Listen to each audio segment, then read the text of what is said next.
Эти животные настолько редкие, что их обладатели чувствуют себя частью особенного клуба. Завести питомца за миллионы — это не только про деньги, но и про возможность выделиться. Сегодня я расскажу вам о самых дорогих животных в мире. И поверьте, это не просто кошки или собаки, это нечто необычное.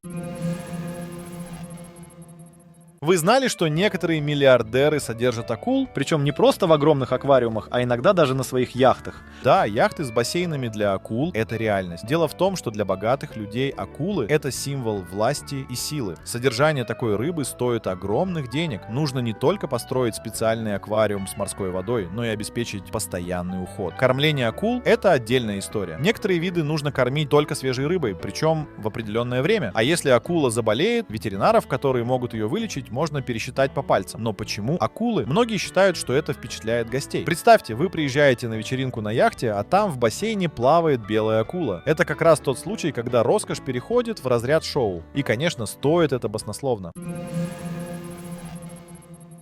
Поговорим о курах. Знакомьтесь, порода Аям-Чимани. Это, пожалуй, самые дорогие куры в мире. Их называют черными алмазами из-за уникальной внешности. Аям-Чимани родом из Индонезии. У них абсолютно все черное. Перья, кожа, кости, даже органы. Это редкое явление называется фибромеланоз, и оно выглядит действительно впечатляюще. Цена одной такой птицы может достигать 5-10 тысяч долларов. В странах Азии они считаются символом богатства и статуса, а в некоторых культурах — священными животными. Эти куры не только красивые, но и необычны в уходе. Они требуют теплого климата, специального корма и большой территории для прогулок. Но даже при идеальных условиях они очень капризны, и их разведением это настоящее испытание. Если хотите удивить гостей, черная курица на ферме точно произведет эффект.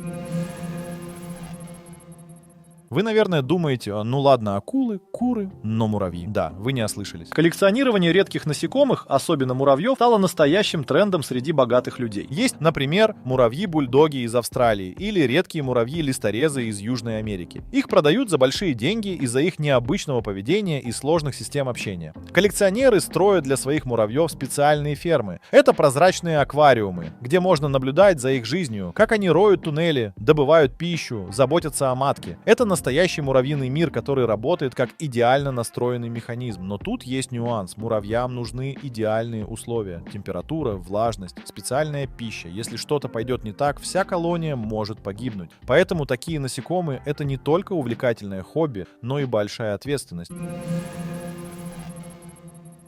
Ну что, друзья, переходим к лошадям. Гоночные лошади — это отдельный мир, где крутятся миллионы, а иногда и миллиарды долларов. Например, самая дорогая лошадь в мире — Фусайчи Пегазус. Она была продана за 70 миллионов долларов. Почему такая цена? Все дело в родословной. Чем успешнее лошадь и ее предки на скачках, тем дороже ее ценят. Победители крупных турниров, вроде дерби, приносят владельцам огромные деньги, а потом их используют в разведении. И каждый жеребенок стоит как небольшой бизнес. Этих лошадей содержат как королей. У них есть собственные тренеры, диетологи, массажисты, ветеринары. Им дают лучшие корма, а иногда даже заказывают музыку для расслабления. Но держать такую лошадь — это не только роскошь, но и ответственность. Тренировки, соревнования, перевозки по всему миру — все это стоит немалых денег. И все-таки лошади, как и люди, могут неожиданно проиграть. Поэтому каждая ставка на лошадь — это риск. Но для миллиардера это скорее адреналин, чем проблема. Давайте начнем с кошек. Вы слышали про кошку по имени Ашера? Это гибрид африканского сервала, азиатского леопардового кота и обычной домашней кошки. Она выглядит как дикая, с пятнистым окрасом, но при этом ведет себя как самый милый домашний котенок. Ее цена — около 100 тысяч долларов за котенка, но это только стартовая стоимость. Некоторые экземпляры продавались за суммы, превышающие миллион. Почему так дорого? Во-первых, из-за редкости. Ашера — искусственно выведенная порода, и таких кошек в мире считанные единицы. Во-вторых, это просто шикарный символ богатства. Представьте, как круто смотрится эта кошка в огромном особняке. Но тут есть нюанс. Заводчики утверждают, что Ашера гипоаллергенна. Это означает, что даже люди с аллергией на кошек могут завести ее. Но в это верят не все, и было много споров. Правда ли это? Как вам идея заплатить за кошку больше, чем за спорткар?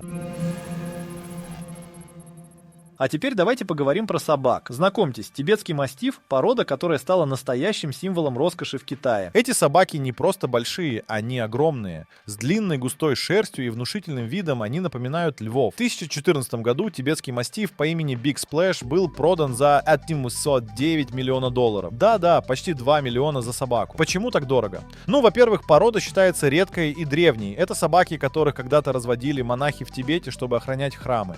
А во-вторых, это престиж. В Китае мастифы стали символом богатства, как Rolls-Royce или часы Patek Philippe. Чем дороже собака, тем больше уважения от окружающих. И, честно говоря, они реально круто выглядят. Но готовы ли вы выложить за питомца сумму, за которую можно купить квартиру в Москве?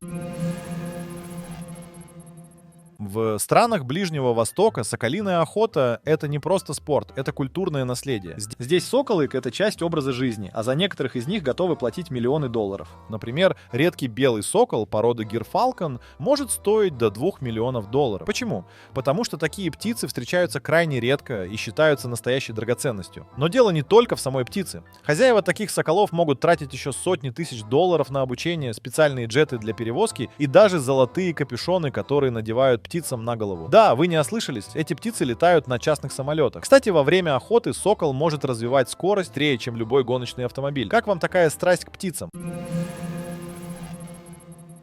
Теперь перейдем к голубям. Да-да, те самые птицы, которые у многих ассоциируются с городскими площадями. Но среди голубей есть настоящие элитные спортсмены. Один из таких голубей — Армандо. Это гоночный голубь, который в 2019 году был продан за 4 миллиона долларов.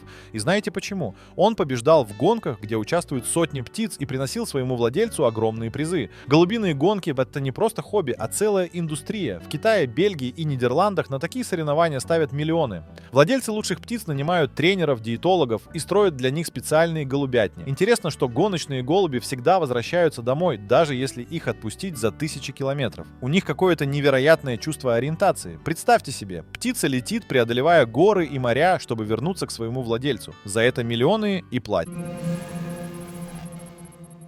Поговорим и о рыбе. Карп и койот — это настоящее произведение искусства.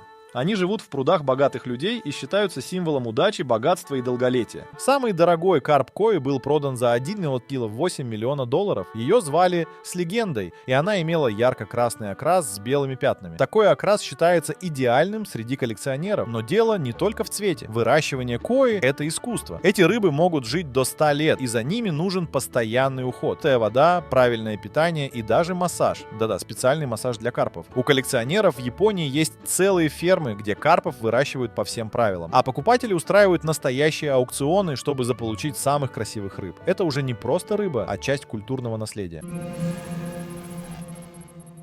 Теперь давайте поговорим про экзотику. Белые тигры и редкие львы часто становятся объектами внимания богатых коллекционеров. Их цена может доходить до нескольких сотен тысяч долларов, а иногда и больше. Белые тигры — это не отдельный вид, а редкая мутация бенгальского тигра. Таких тигров осталось очень мало, и их разводят в неволе. Но проблема в том, что из-за близкородственного скрещивания у этих животных часто бывают генетические проблемы. А что насчет львов? В Африке есть заводчики, которые разводят белых львов для продажи. Эти животные выглядят невероятно красиво, как будто сошли с обложки журнала. Но их содержание — это настоящий вызов. Им нужны огромные территории, правильное питание и постоянный уход. Некоторые миллиардеры покупают таких хищников, чтобы держать их в своих частных зоопарках. Но тут всегда возникает вопрос, а не лучше ли оставлять таких животных в дикой природе, где им место? Все-таки это не домашние питомцы. Павлины — это настоящие короли среди декоративных птиц. Их разводят для того, чтобы украшать сады и дворы богатых людей. Особенно ценятся белые павлины, которые выглядят как сказочные существа. Цена за одного павлина может доходить до 10 тысяч долларов. А если речь идет о редких видах или породах, то и больше. Почему так дорого? Все дело в их красоте и символизме. Павлин с распущенным хвостом — это олицетворение богатства, статуса и успеха. Но содержание павлинов — это не так просто, как кажется. Им нужен простор, правильное питание и даже защита от хищников. Некоторые владельцы строят для своих павлинов настоящие вольеры с климат-контролем. Интересный факт: павлины не только красивые, но и довольно шумные. Их крики могут быть очень громкими, и не все соседи это оценят. То если решите завести павлина, подумайте дважды. Черепахи, кажется, самые спокойные и неприхотливые животные. Самые дорогие черепахи — это те, которые находятся под угрозой исчезновения. Одной из таких является ангонака, обитающая только на Мадагаскаре. Ее цена на черном рынке может достигать 150 тысяч долларов за одну особь. Эти черепахи могут жить более 100 лет, и за ними нужно тщательно ухаживать. Им требуются огромные террариумы с регулируемой температурой, влажностью и правильным освещением. Владельцы таких черепах — это, как правило, коллекционеры или миллиардеры, увлеченные защитой редких видов. Правда, иногда возникает вопрос, а не лучше ли оставить их в дикой природе вместо того, чтобы держать в аквариумах ради статуи? Пчелы за миллионы, да, это реальность. Особые породы пчел и ульев стали не только источником вкусного меда, но и объектом роскоши. Например, есть редкие пчелы из Словении, корника, которые славятся своей продуктивностью и миролюбивым нравом. Пчеломатки из таких пород могут стоить несколько тысяч долларов. Но это еще не все. В мире элитного пчеловодства есть ульи, сделанные из дорогих материалов, таких как мрамор или золото. Самый дорогой мед в мире — эльфийский мед из Турции, который добывают в пещерах. Его стоимость может достигать 7 тысяч долларов за килограмм. Он ценится за уникальный вкус и богатство микроэлементов. Для многих миллиардеров пчеловодство стало не просто хобби, а способом показать свою заботу о природе. Ведь пчелы играют огромную роль в экосистеме, опыляя растения и поддерживая баланс в природе. Фазаны, как и павлины, считаются символом роскоши. Например, фазаны породы Леди Амхерст или золотой фазан, которые выглядят как живые произведения искусства. Эти птицы известны своими яркими перьями, которые переливаются на солнце. Они часто становятся украшением загородных поместий и садов богатых людей. Особенно ценятся фазаны с редкими мутациями в окрасе. Заводчики годами работают над получением идеальных птиц, а их содержание требует больших вложений. Фазаны нуждаются в просторных вольерах, правильном питании и защите от хищников. Интересно, что в некоторых культурах фазан считается символом удачи и благополучия, а его перья используются для украшений и даже как элемент декора в домах. Если хотите подчеркнуть свой статус, фазан во дворе точно привлечет внимание гостей. И вот мы подошли к концу. Друзья, как вы думаете, зачем люди тратят такие огромные деньги на животных? Это действительно любовь к природе или способ выделиться? С одной стороны, редкие животные — это красиво, уникально и впечатляюще. Они становятся символом успеха, вызывают восхищение и даже зависть. С другой стороны, не всегда такие покупки идут на пользу самим животным. Важно помнить, что каждое из этих существ — это не просто объект роскоши, а живое существо, которое заслуживает уважения и заботы. И, возможно, вместо того, чтобы покупать животных за миллионы, стоило бы направить эти деньги на сохранение видов в дикой природе. Как вы относитесь к таким тратам? Напишите в комментариях, будет интересно узнать ваше мнение. Ну а на этом все. До встречи в следующем видео.